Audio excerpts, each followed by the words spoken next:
Okay.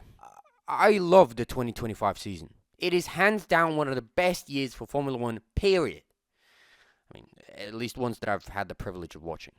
And despite how I sometimes make it seem, I have been watching this stuff for a while now. I'm an old fuck, mate. Definitely too old to be recording myself ranting in my one bedroom at this time of night. But having taken a moment and reflected on why this season is so different from the others, I've come up with one simple explanation. It's McLaren. And they're two backstreet boys, Lando and Ozzy. I mean, if you take out the two orange peels, you're left with nothing. I mean, you have Max Verstappen undoubtedly at the front of the field. That notion alone makes me want to slip my... And battling for the runner-up spot, we've got a neutered version of the once infamous Silver Arrows, now starring the psychotically unnerving and socially awkward lanky lamppost Russell and his miniature sidekick, the underage Italian teenager puppeting every now and again to the top 5 whenever he has recess or skips the late math class. How was school? Good. Them going up against essentially what now is a lifeless carcass that was once the great Maranello team of the early 2000s with the now hitched playboy and the soon-to-be retired prima donna.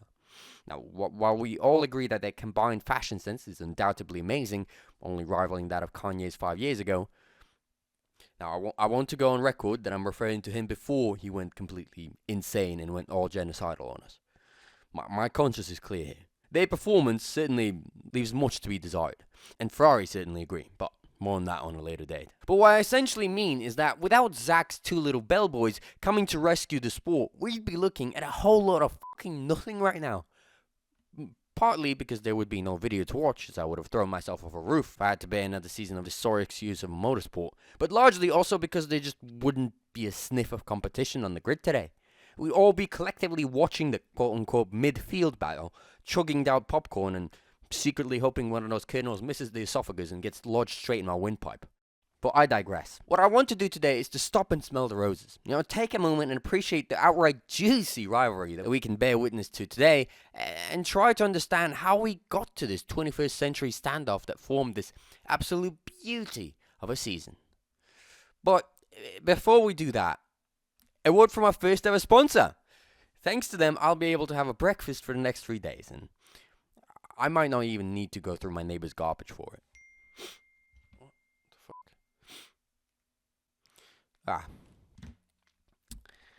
Never mind. I was just made aware that our first ever sponsor, Larry's Gentleman's Club, has decided to pull their sponsorship funding with immediate effect. They said as the official reason being me making 3 consecutive jokes about my suicidal tendencies in the span of 3 minutes. But I think the more likely reason is just that the Ponzi scheme that is the financial market nowadays is finally going kaput, and he's got to pay for that mega mansion somehow. In any case, I wasn't joking, so yeah. Let's just move on before I continue yammering on and say something that lands my channel on a blacklist again.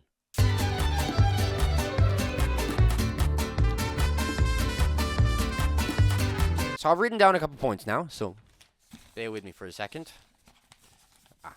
Here it is. The first one is quite simple.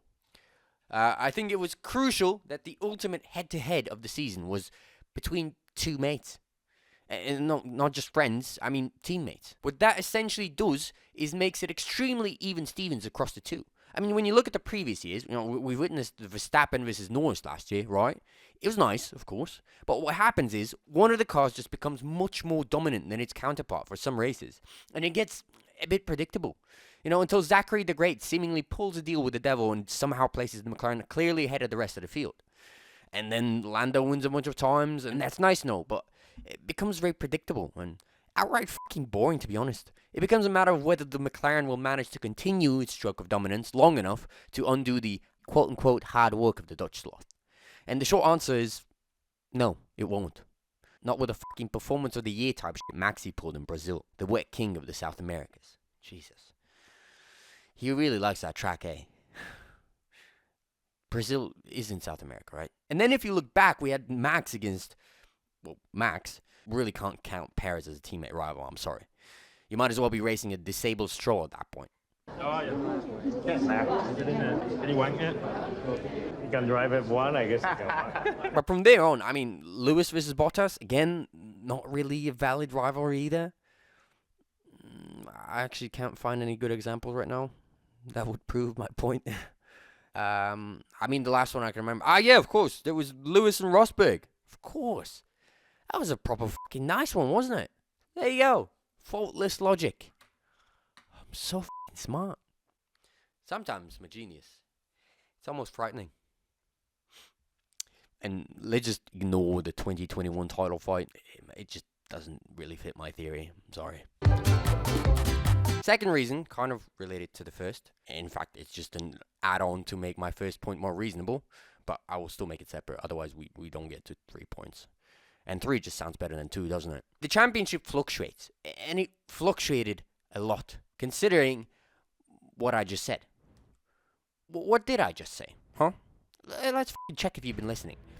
Was my first point about A, the impending regulation changes, B, the inter-team rivalry, C, fuck knows, I'm just here to see Dion spiral into an eternal pit of self-destruction and despair, and D, none of the above.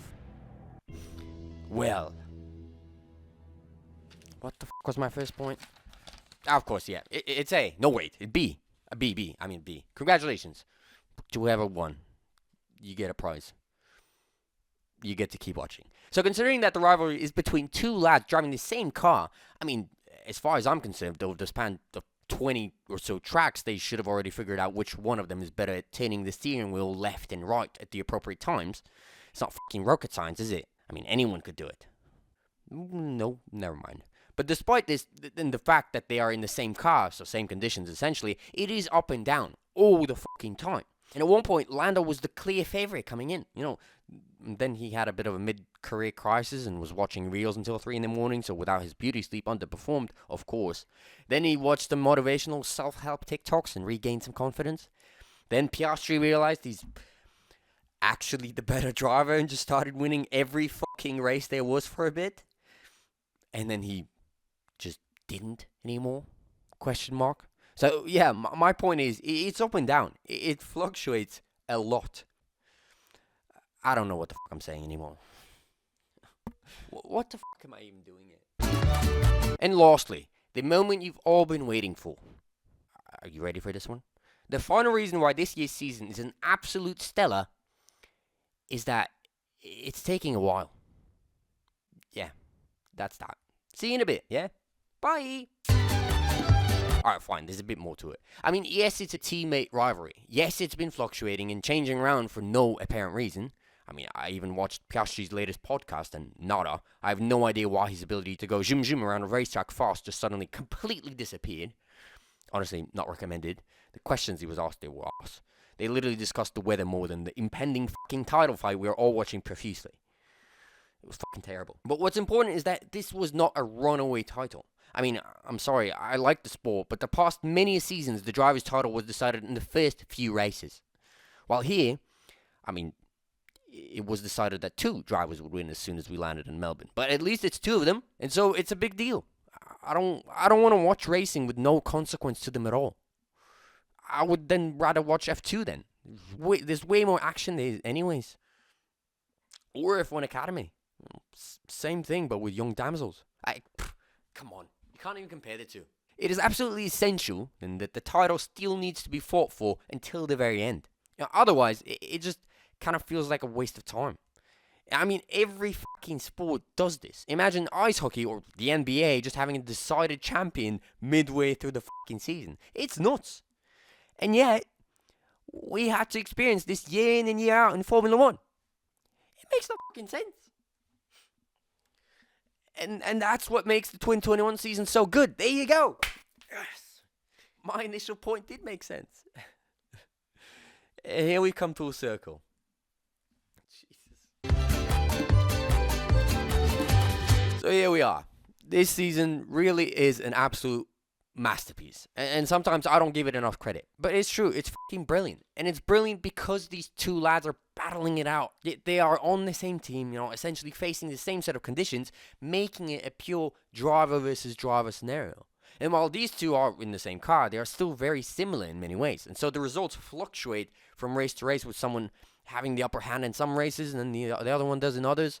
And yeah. And ultimately, it's also crucial that... Oh, I forgot. How have I forgotten this again? The title hasn't been decided. Yeah, of course. It's going down to the wire. So we're all on the edge of our seat, of course. Well, there you have it. So the perfect recipe for how to make an amazing F1 season. Seems simple enough. Hopefully we can replicate it, maybe.